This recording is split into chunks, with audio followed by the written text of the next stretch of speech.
고린도전서 2장 16절로 3장 1절로 3절인데 또 일자가 빠졌네요. 고린도전서 2장 16절부터 3장 1절로 3절까지 다 같이 읽어보도록 하겠습니다. 시작. 누가 주의 마음을 알아서 주를 가르치겠느냐? 그러나 우리가 그리스도의 마음을 가졌노라. 형제들아, 내가 신령한 자들을 대함과 같이 너희에게 말할 수 없어서 육신에 속한 자 곧 그리스도 안에서 어린 아이들을 대함과 같이 하노라. 내가 너희를 젖으로 먹이고 밥으로 아니하였노니 이는 너희가 감당치 못하였거니와 지금도 못하리라. 너희가 아직도 육신에 속한 자로다. 너희 가운데 시기와 분쟁이 있으니 어찌 육신에 속하여 사람을 따라 행함이 아니리요. 거기까지입니다. 내용이 상당히 어려운 내용이죠. 여러분, 고린도라고 하는 그 헬라 중심 도시는 항구 도시로서 여행자들과 상인이 많이 머무는 그런 도시입니다. 그래서 그 고린도에는 온갖 신들이 있고요. 그리고 신앙과 철학에 관심이 많고 의식 수준도 상당히 높은 그런 나라입니다.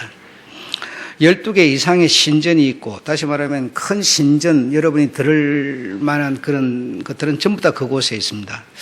그 사랑의 여신이라고 하는 아프로디테라고 하는 신전에는 천여 명의 장녀가 매춘을 일삼고 있습니다. 거기에 상인이 많고 여행자들이 머무는 자들이 많기 때문에 신앙과 믿음의 이름으로 공공연히 그 일을 자행하고 있습니다.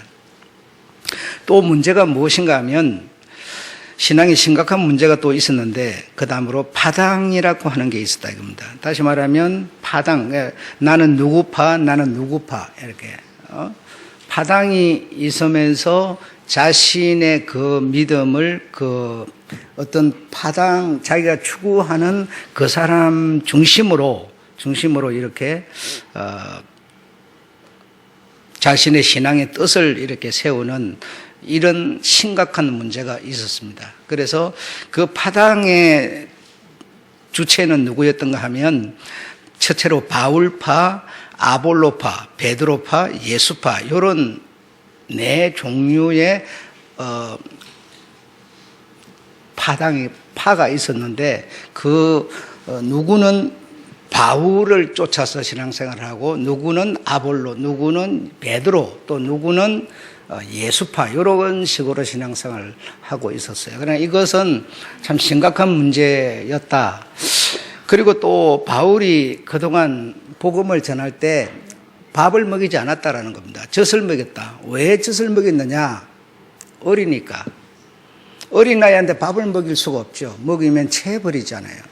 그래서 젖을 먹였는데 젖을 먹인 이유는 어리니까 젖을 먹였다. 그러나 그 어린 젖을 먹는 그 상태로 계속 있으면 아무 의미가 없다는 겁니다. 내가 너에게 밥을 먹일 때가 되었다. 밥을 먹여야 한다라는 겁니다. 그래서 성도님들도 그런 경우가 굉장히 많이 있습니다. 이런 고충을 목사들이 많이 느끼고 있는데 사실 밥을 주면요.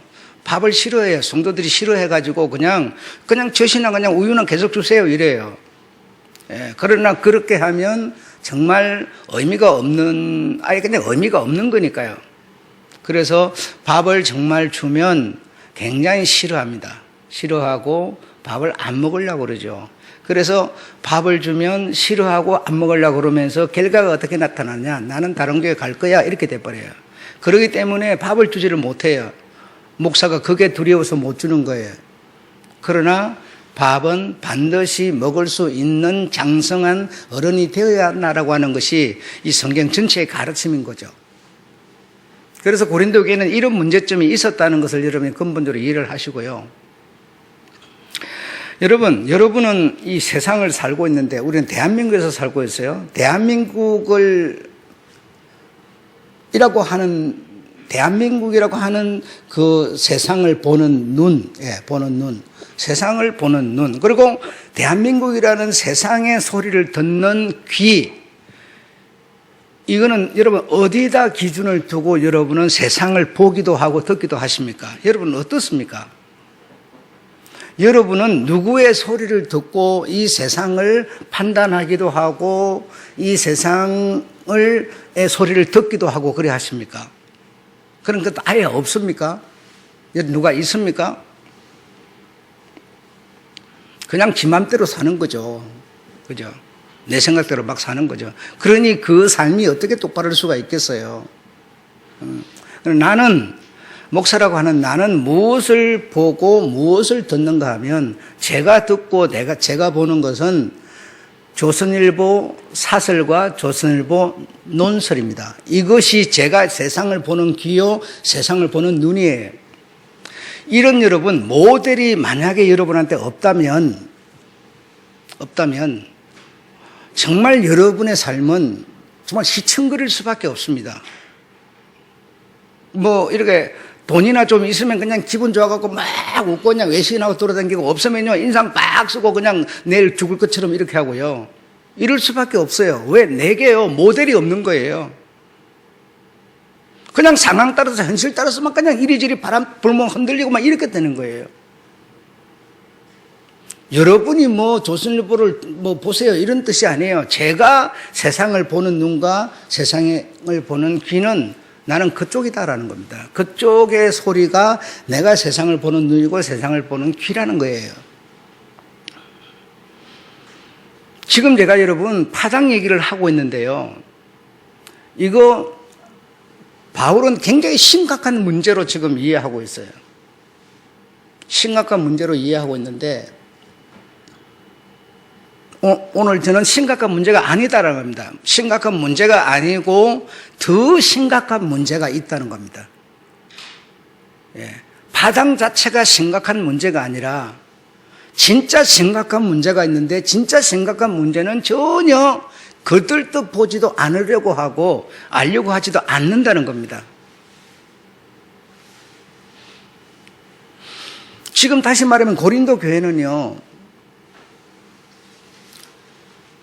교인들은 바울이라고 하는 그 사람을 자신의 모델로 삼는 거예요.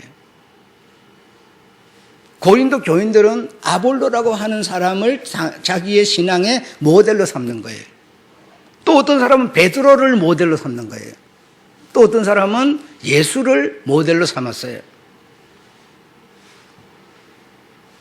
나는 세상을 보는 눈과 귀는 조선일보 논설과 사설이라는 얘기예요. 그게 나쁘다는 얘기 아니에요. 그게 근데 왜 문제가 심각하게 될 수밖에 없는가를 오늘 여러분이 아셔야 돼요. 성경을 볼 때도 마찬가지 여러분. 내가 성경을 볼 때 성경을 이렇게 설교를 하고 성경을 해석해 주는 목사가 대한민국에 10만 명, 20만 명, 30만 명 어마어마하게 많아요. 여러분이 어떤 모델이 없어요. 모델이 없으니까 A 목사가 이렇게 말하면 그게 맞아. B 목사가 이렇게 말하면 그게 맞아. 막 이렇게 되는 거예요. 그러니까 여러분 정신을 차리고 보면요, 여러분 남는 건 아무것도 없어요. 제 말이 틀렸습니까? 엉망진창이 되고 있는 거예요. 그런데도 자신은 모르고 있는 거예요. 유튜브를 통해서 들으면 그게 전부인 것 같고요. 이렇게 되는 것이죠. 그래서 이 말이 좋고 저 말이 좋고 이렇게 되는 겁니다. 그래서 이 교회를 다니고 있으면서도 나는 어떤 목사, A 목사를 나는 좋아하고 따르는 사람도 있어요. 그런 사람은 용감하게 지금 제가 말하는데 그 사람 앞으로 가십시오. 가셔야만 돼요. 가셔야만 여러분의 영혼이 구원받을 수 있어요. 살 수 있어요.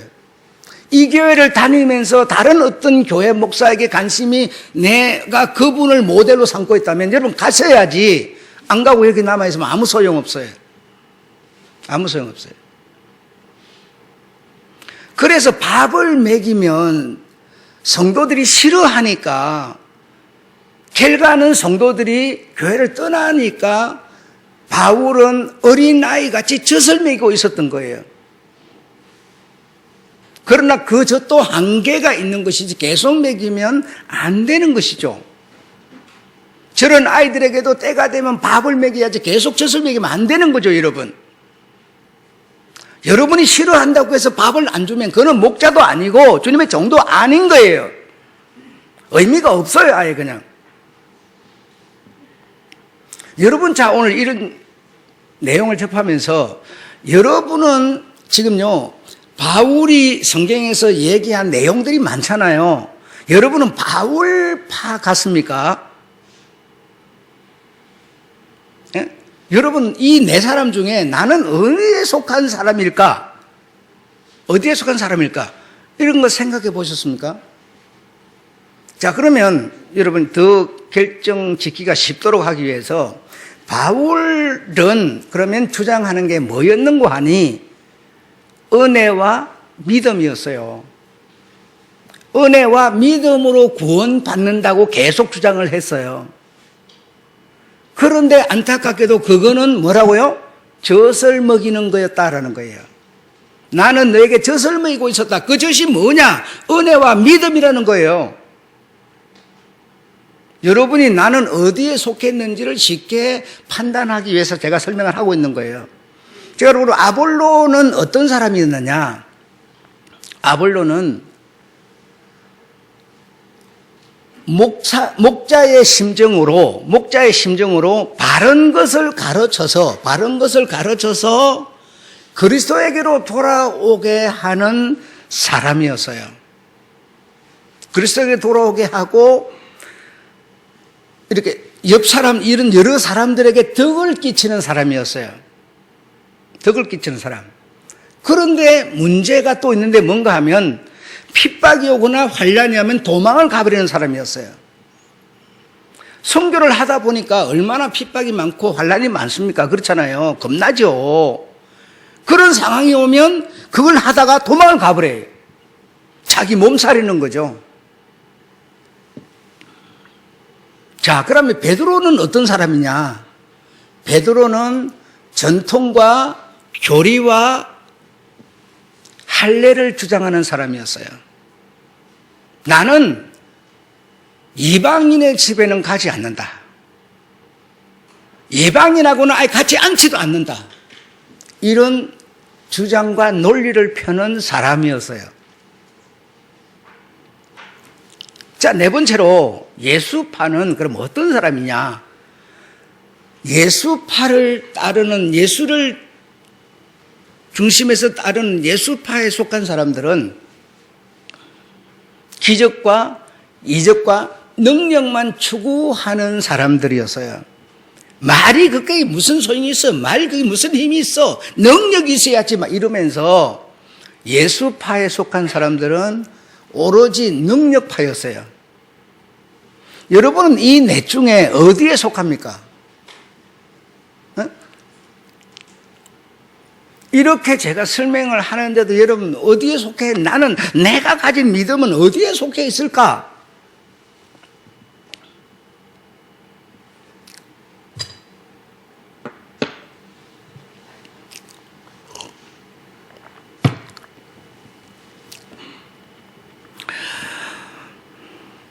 그래서 바울을 따르는 사람은 아볼로를 따르는 사람을 핍박하고 분열하고 비난하고 정죄하고 막 이런 식이었어요. 이런 상황이 계속 이루어지고 있기 때문에 이 파당에 대해서 바울은 심각한 제기를 하고 있는 거예요. 그래서 여러분이 듣고 보니까 나는 그러면 일본이 최고라고 생각했는데 믿음과 은혜니까요. 그거는 바울이 말한 대로 젖이라고 말했다 이거예요. 어린아이가 먹는 젖 수준이었다 이렇게 말하니까 그러면은 그것도 별로고 일본도 좋기는 좋은데 그거 어떤 믿음의 어떤 그 담력이 약해가지고 이렇게 자꾸 하니까 그것도 좀 그렇고 좋은 것을 여러분 찾으려고 하지 마세요. 내가 말하고 싶은 거는 여러분이 모델이 있어야 한다는 겁니다. 여러분이 신앙생활을 하는데 모델이 있어야 한다라는 얘기예요. 이 대한민국에 엄청난 소리와 말이 많지만 어마어마하게 많죠. 채널만 돌리면 다다닥 어마어마하게 많죠. 어마어마하게 많은 이 말들 가운데 내가 오로지 세상을 보는 눈은 조선일보 논설이고 사설이라는 겁니다. 여러분, 모델이 있어야 한다는 걸 제가 말하고 있는 거예요. 여러분이 아무 모델이 없으면 뭘 중심해서 사십니까? 그렇지 않아요? 어떻게 살아요? 그냥 밥만 먹으면 사는 겁니까? 사람은 그렇게 사는 게 아니죠. 밥만 먹으면 사는 게 사람이 아니에요. 여러분, 이 넷 중에 좋은 걸 택하려고 하지 마시고요. 여러분이 이 넷 같이 내가 정말 추구하는 뭔가 모델이 있어야만 하는 것이지, 어느 날은 이게 좋으니까 이리 갔다가, 어느 날은 저게 좋으니까 저리 갔다가, 이 목사 말이 맞다가 저 목사 말이 맞다가, 이렇게 중구난방이 되어서 내가 어느 날 정신을 번쩍 차려보면요, 남는 게 내가 가진 게 하나도 없어요. 진짜 내가 가진 믿음이 하나도 없어요. 항상 갈대처럼 흔들리고 있었던 거죠. 그래서 이들에게 분열과 비난과 이런 시기 정제 이런 것이 있었던 겁니다. 나는 꼭 이것이 맞다, 이 길이 맞다고 생각했기 때문에 그랬던 거예요. 그래서 이런 네 종류의 사람이 등장을 했는데, 성경이 말하는 예수 그리스도가 말하는 진짜가 그러면 뭐냐라는 것을 여러분한테 오늘 제가 설명을 하려는 거예요. 이 파당이 나쁘다는 얘기를 하고 있는 게 아닙니다. 저는 여러분은 어떤 누군가를 추구하는 모델이 있어야 된다는 얘기를 하고 있는 거예요.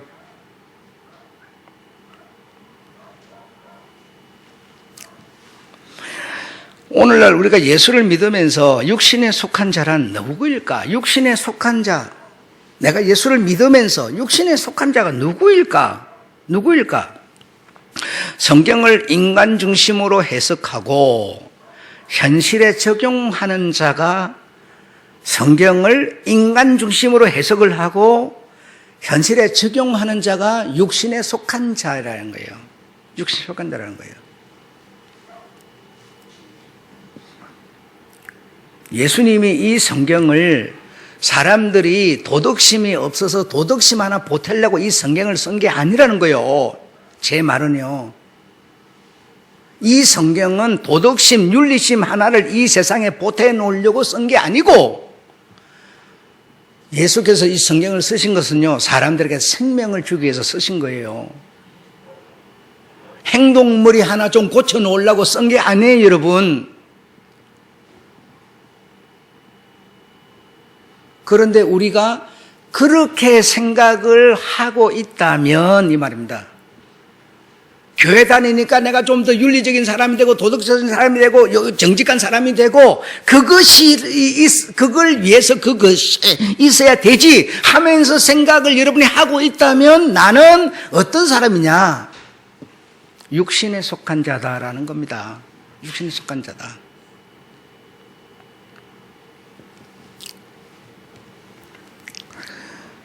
어떤 사람은 주일이나 잘 지키고 욕 안 먹고 전통이나 뭐 어떤 교회 교리나 뭐 이런 거는 잘하고, 그럼 그 사람은 베드로파에 속한 사람이죠. 이것을 제가 여러분한테 오늘 풀어드리겠습니다.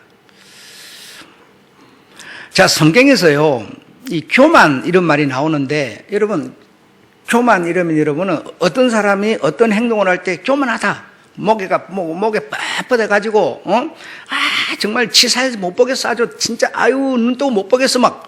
왜? 교만하니까. 그렇죠? 그렇게 생각을 해요.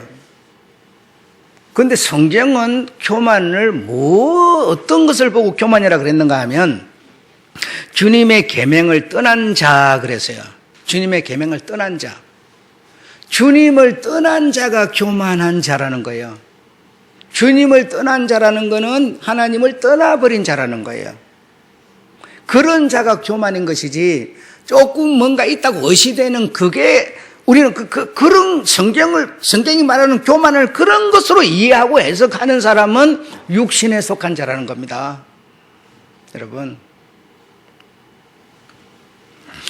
여러 가지가 있는데, 그 다음에 지혜 그러면,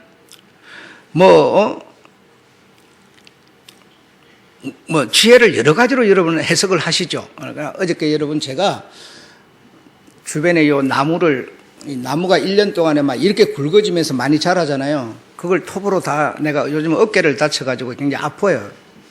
그래서 어깨 아픈 것을 생각하지 않고 그걸 어제 다 톱으로 잘라가지고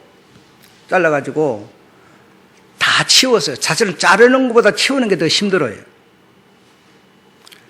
그러면 아니 목사님 어깨도 아프면서 내일 성도 들어오면 그걸 자르게 하면 되고 치우게 하면 되지 그걸 목사님 직접 왜 했어요? 지혜도 참 없으셔. 이러는 거예요. 지혜를 그렇게 생각하는 거예요. 이거보다는 이게 좀 더 낫다. 이거보다는 이게 좀 더 효율적이다. 이걸 보고 우리는 지혜라고 생각하는 거예요. 여러분 그렇게 생각 안 하십니까? 그런데 지혜는 주님의 말씀에 적극적으로 순종하는 자세예요. 성경이 말하는 지혜는 이런 건데 우리는 전부 인간 살아가는 인간 사회에다가 이 내용을 전부 갖다 문자로 갖다 붙이는 거예요. 그래갖고 좀 이거보다는 이게 좀 이렇게 하는 게 좀 더 이렇게 융통성 있고 좋고 막 이걸 가지고 지혜 있는 사람이라고 생각을 해요. 성경이 말하는 지혜는 그런 게 아니라는 겁니다.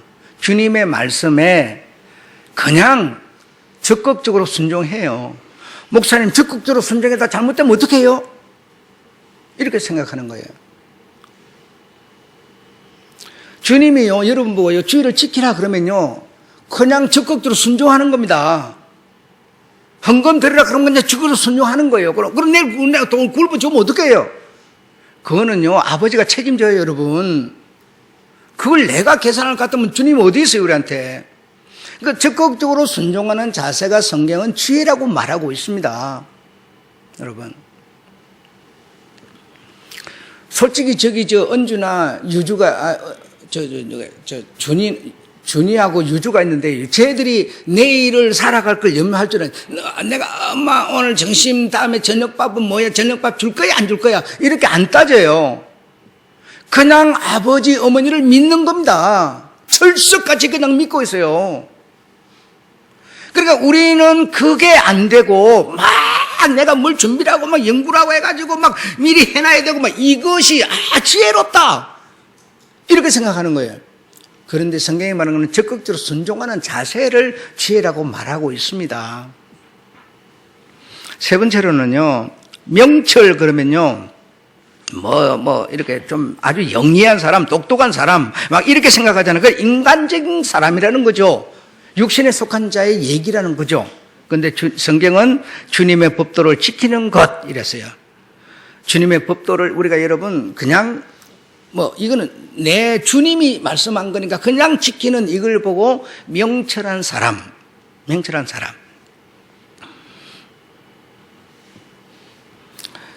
성경이 말한 여러 가지 계명은 지난주에도 말씀드렸지만 주님의 법도가 역시 진리다. 오직 유일한 진리는 주님의 계명이다. 예. 자, 그다음 주님을 찾는다. 지난 시간에 설명을 다 못했죠. 그래서 오늘 부연 설명을 해볼게요.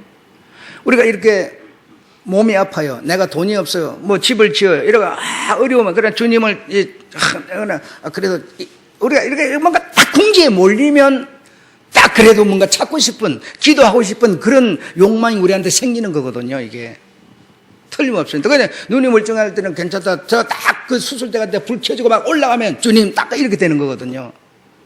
그렇게 됩니다. 이런 것처럼 내가 필요할 때 주님께 기도하고 있으니까 내가 주님을 찾고 있다. 이렇게 착각을 하고 있는 거예요. 그런데 그거는 주님은 뭐라고 생각하느냐? 그렇게 생각하는 게 아니에요. 주님의 말씀을 청종하고 청종하려면 뭐죠? 목사를 여러분 집으로 초청 못해요. 여러분이 와서 청종하고 청종된 들은 내용을 실천하는 것이 찾는 거다라고 성경은 말하고 있어요. 필요할 때 기도하고 있으니까 찾는 걸 절대로 그 착각에서 벗어나셔야 된다는 겁니다.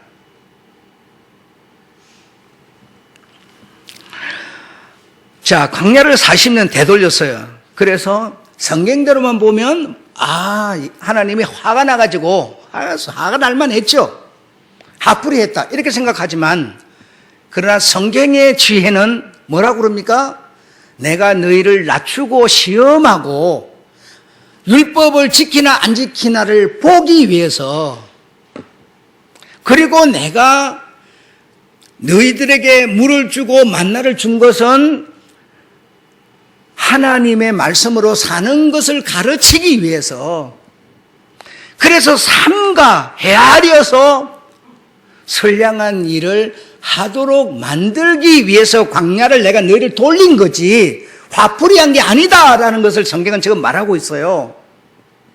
그런데 성경을 문자대로 보면 우리는 어떻게 봐야 되느냐? 하나님 화풀이해서 다 죽인 것으로 봐야 돼요. 자, 그 다음에 창세기 13장 9절 13절에 얘기가 나오는데, 아브라함과 롯이 가나안에 들어가지고 큰 부자가 됐어요. 그래서 막 두 집안이 함께 살기에 이제 막 부족할 만큼 엄청 돈이 많아지고 재산이 많아졌어요. 양도 많아지고 식솔도 많아졌어요. 그래서 아브라함이 네가 먼저 선택하라. 그러면 내가 다음에 선택하마 해가지고요, 롯이 먼저 선택을 합니다. 딱 눈을 들어서 바라보니까요, 애국 같고 에덴 같은 아주 기름진 곳이 눈앞에 확 드러났어요. 그러나 나는 저곳을 가겠습니다. 그곳이 소돔과 고모라예요. 선택을 했어요. 인간적인 눈으로 했지만 성경은 뭐라고 그럽니까? 그 땅은 여호와께서 하늘에서 불을 내려서 멸할 땅이었다 이렇게 말하고 있어요. 전혀 그러니까 신앙이라고 하는 건 생각 안 하는 거예요. 그냥 당장 눈에 좋은 저게 최고라고 생각하는 거예요 지금. 그러나 그 땅은 역시 하나님이 멸하려고 준비한 땅이었다. 예, 그래 알다시피 다 멸했지 않습니까? 그래서 시편 119편 1절에 보면 행위에 완전하여 복 있는 자가 되도록 하기 위함이다 이거요. 행위에 완전하여. 절대로 하나님은 입의 소리로 갖고는요 믿을 수가 없는 거예요. 사람도 마찬가지예요. 은행 가면 왜 서로의 도장 찍기 하고 다 찍긴 다 찍는데요. 사람 말 갖고 못 믿기 때문이에요. 그래서 문서를 남기는 거예요. 행위에 완전하여, 행위에 완전해야 하나님께서 준비한 복을 받을 수 있는 사람이 되도록 하기 위해서다라는 겁니다. 자, 다시 이제 처음으로 돌아갑니다. 자, 1번, 2번, 3번, 4번이 있었는데요.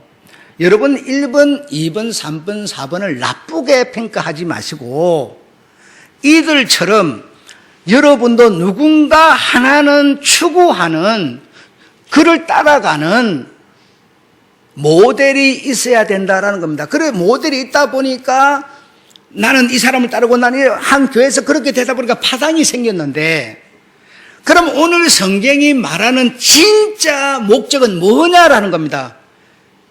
그 파당을 지금 나쁘다 이렇게 평가를 하는 게 아니라, 누구를 추구하고 쫓아가지만 나는 바울을 쫓고 나는 베드로를 쫓고 나는 예수를 쫓고 아볼로를 쫓고 하지만 그 쫓는 거기에 무엇이 담아져야 된다라는 겁니다. 무엇이 담아져서 쫓아야 된다는 겁니다. 무엇이 담아져 쫓아야 되는데, 성경은 이렇게 풀을 하고 있어요. 사람의 속사정을 사람의 마음이 아니면 누가 알리요? 난 장로님 마음 몰라요. 저분이 나를 어떻게 생각하는지 전혀 난 몰라요. 근데 자기는 알아요. 사람의 마음은요, 사람의 영에는 알 수가 없어요. 자신에는 알 수가 없어요. 그와 같이 하나님의 마음도 하나님의 영 외에는 누가 알리요 그랬어요. 여러분이 예수를 믿고 교회를 다닌다고 해서 하나님의 마음을 어떻게 알아요, 여러분? 그런데 여러분이 하나님의 영을 가지면 하나님의 마음을 안다는 겁니다. 이해하시겠습니까? 그럼 하나님의 영이 뭐냐? 마음이라니까요. 사람이 내 속에 있는 마음을 내 마음이 나를 아는 것처럼 하나님의 마음이, 하나님의 영이 내게 있으면 하나님의 마음을 알아요. 하나님의 마음이 여러분 앞에 있으면 하나님을 알아요, 몰라요? 안다는 거죠. 안다는 거죠.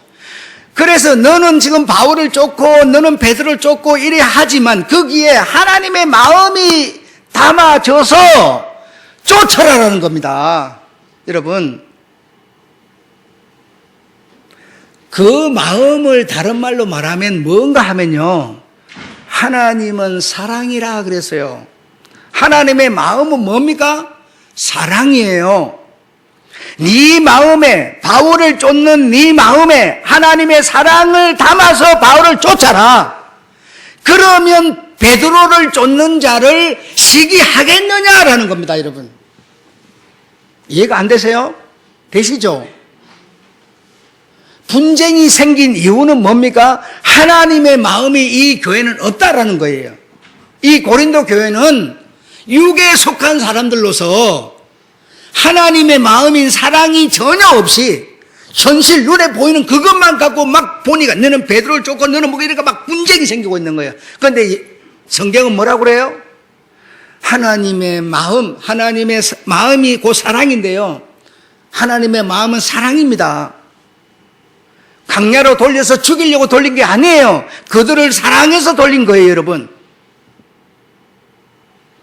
그 사랑이 네가 하나님의 마음인 사랑이 네가 정말 있다면 너는 비록 베드로를 쫓고 있지만 바울을 쫓는 자를 비난하지 않으리라. 그래서 교회는 능력을 행하는 사람도 있어야 되고 아볼로처럼 말씀을 잘 가르치는 사람도 있어야 되고 바울처럼 이렇게 은혜와 믿음을 설명 잘하는 사람도 있어야 되고 각양각색의 은사를 주셨다라고 말하는 거 아니겠어요? 그래 안 그래요? 네. 그러므로 이 사람들이 자기들의 모델이 있어서 쫓고 이렇게 하니까 육의 생각만 갖고 쫓다 보니까 문제가 됐지만 주님은 정말 이 문제를 바로 풀어주시는 거죠. 하나님의 마음이 하나님을 아는 거 아니냐. 그래서 뭐라고 그래요? 자, 16절 다시 읽겠습니다. 시작. 누가 주의 마음을 알아서 주를 가르치겠느냐. 그러나 우리가 그리스도의 마음을 가졌느니라. 여러분, 그리스도의 마음을, 그리스도의 사랑을 내가 가졌으면 바울을 쫓는 자가 베드로를 쫓는 자를 비난하겠어요? 안 하죠. 나는 말씀을 가르치는데 우리 교회 전도사가 막 능력을 행한다고 비난하겠어요? 안 하죠, 여러분. 내가 할 일을 자네가 하는구만. 하나님이 공평하게 자네에게는 이렇게 뱅 고치는 능력을 줘가지고 그렇게 하는구만. 우리가 합력하여 선을 이루는 거야. 이렇게 되지 않겠어요? 이렇게 우리 주님은 성경을 통해서 풀어주시는데 육에 속한 사람처럼 날마다 나는 이 집사가 좋아, 나는 저 장로가 좋아 이러지 마시고요. 여러분의 마음에 하나님의 사랑을 담으세요. 여러분의 마음에 주님의 마음을 담으세요. 그러면 아픈 사람도 불쌍해 보이고요. 믿음에 못 들어온 사람도 불쌍해 보이고요. 다 정말 서로 좋아할 수가 있어요. 진짜 하나님의 마음인 사랑은 전혀 없이 육에 속한 사람처럼 이 짓만 하니까 이런 분쟁이 생겼던 것이죠. 여러분 정말 이해가 잘 되셨기를 바랍니다. 하나님의 사랑, 하나님의 마음이 없으면 내가 하나님의 마음, 하나님의 사랑, 그리스도의 마음을 내가 가졌다면 뭐요? 가르치리라 이렇게 말하지 않습니까? 정말 여러분 그런 사람이 되시기를, 그런 사람이 되셔서 주님을 맞으시기 바랍니다. 주님 오실 때까지 그런 사람으로서 견디시기 바랍니다. 할렐루야. 이 귀한 주님의 그 사랑을 성경을 해석해 주시는 주님께 감사하고 찬양하고 정말 기뻐하고 그러시는 여러분 되시기를 바랍니다. 마치겠습니다.